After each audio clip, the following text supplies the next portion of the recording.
دور حاضر کے درندے، درندوں سے اپنی عزتوں کو بچائیں۔ آج ہر دوسرا شخص درندہ بن چکا ہے۔ جانتے ہیں کیوں؟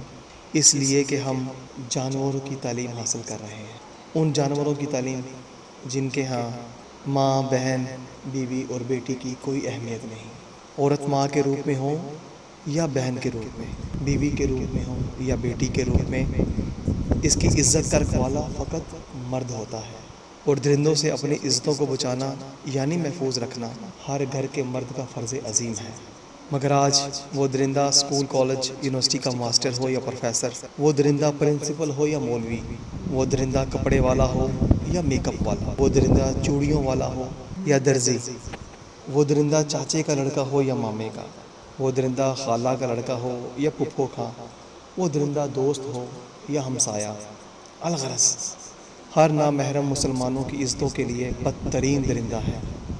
اور درندوں سے حفاظت کرنا ہر مسلمان کا فرض اور ذمہ داری ہے، وگرنہ یاد رکھیے گا کہ دیوس کبھی جنت میں نہیں جائے گا۔ یہ رسول اللہ صلی اللہ علیہ وآلہ وسلم کا فرمان ہے کہ دیوس جنت میں داخل نہیں ہوگا۔ صحابہ کرام نے پوچھا، یا رسول اللہ دیوس کون؟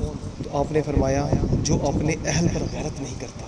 مسلمان جانتا ہے کہ آج ہم جن جانوروں کی تعلیم پا رہے ہیں، وہ جانور اپنی ماں، بہن، بیوی اور بیٹی کے ساتھ بدکاری کرتے ہیں، منہ کالا کرتے ہیں، اور پھر اس بدکاری اور کالک کو محفوظ کرتے ہیں، محفوظ کر کے پھر دنیا کو دکھاتے ہیں۔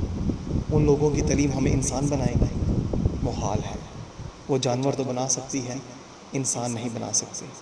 انسان اگر بنائے گی تو فقط ہمارے پیارے نبی صلی اللہ علیہ وآلہ وسلم کی تعلیم ہمیں نہ صرف انسان بنائے گی بلکہ انسانیت کا محسن بنائے گی اور اللہ کے احکامات پر چلنے والا بنائے گی۔ مسلمان جانتے ہیں کہ آپ صلی اللہ علیہ وآلہ وسلم کا فرمان عالی شان عین قرآن مجید کے حکم کے مطابق ہوتا ہے اور اللہ کی مرضی اور منشا کے مطابق ہوتا ہے۔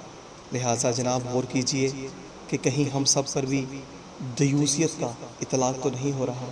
اللہ تعالی ہمیں اپنے بچوں کو تعلیمات اسلامیہ کے نور سے روشن کرنے کی توفیق عطا فرمائے، اس لیے کیونکہ ہمارے بچے مسلمانوں کے بچے ہیں۔ جب وہ اسلام کی تعلیمات سے آراستہ ہوں گے تو نہ درندہ بنیں گے اور نہ درندے بننے دیں گے انشاءاللہ۔